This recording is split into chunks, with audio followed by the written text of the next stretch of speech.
So this is my client Tina, the one that drove up from New Orleans to Denton, Texas. Doing a wick repair. I've already washed and sectioned her wicks, just doing a quick before shot here. As you can see, her ends are split, and there's one on the left, the very far left right there, hanging on by literally one piece of hair. So I'm going to show you guys how I repair all of this. This one right here, I'm zooming in on the fact that there's a hole in the middle.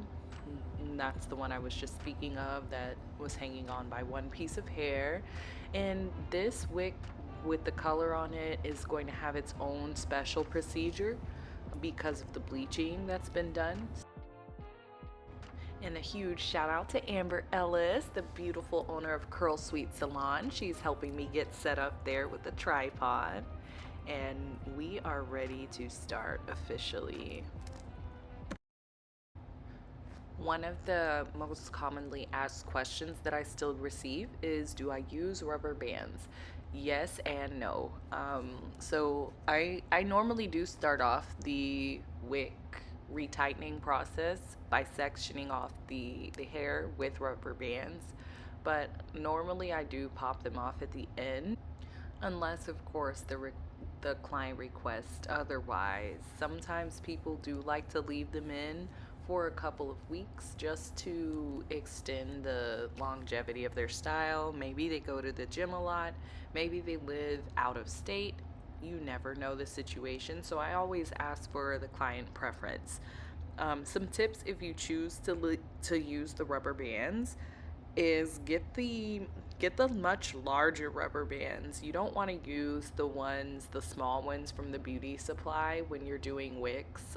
There's a special type of rubber band that I like to use specifically for wicks, and I can link those in the description, of course, so it would be easier for you guys to find.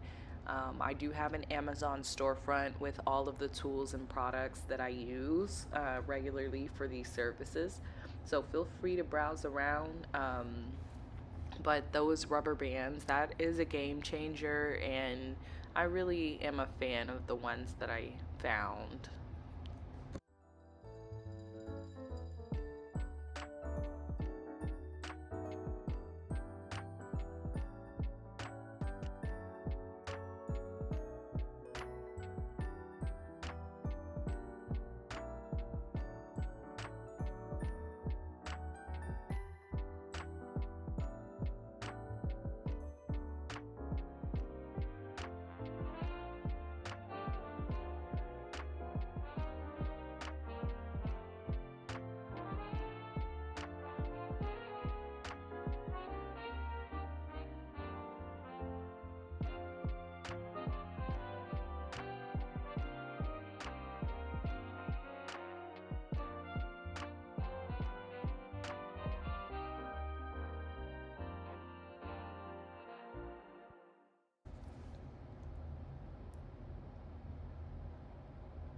So right here, I am just looking to see how much the blonde hair will give.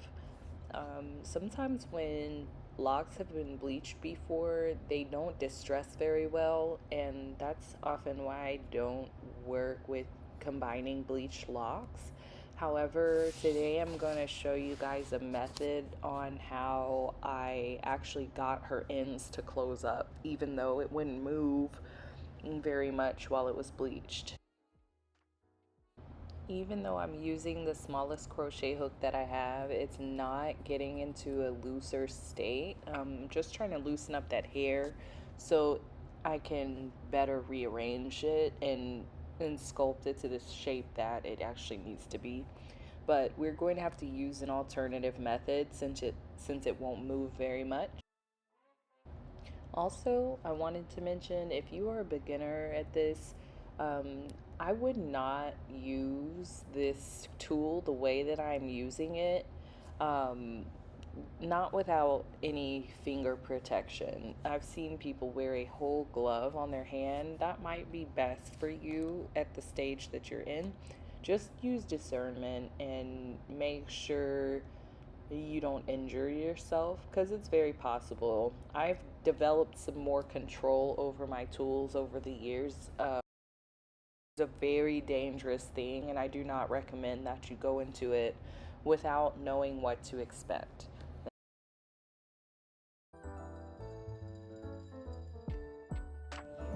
Yeah, I had so much new growth. She about to hook me up, y'all.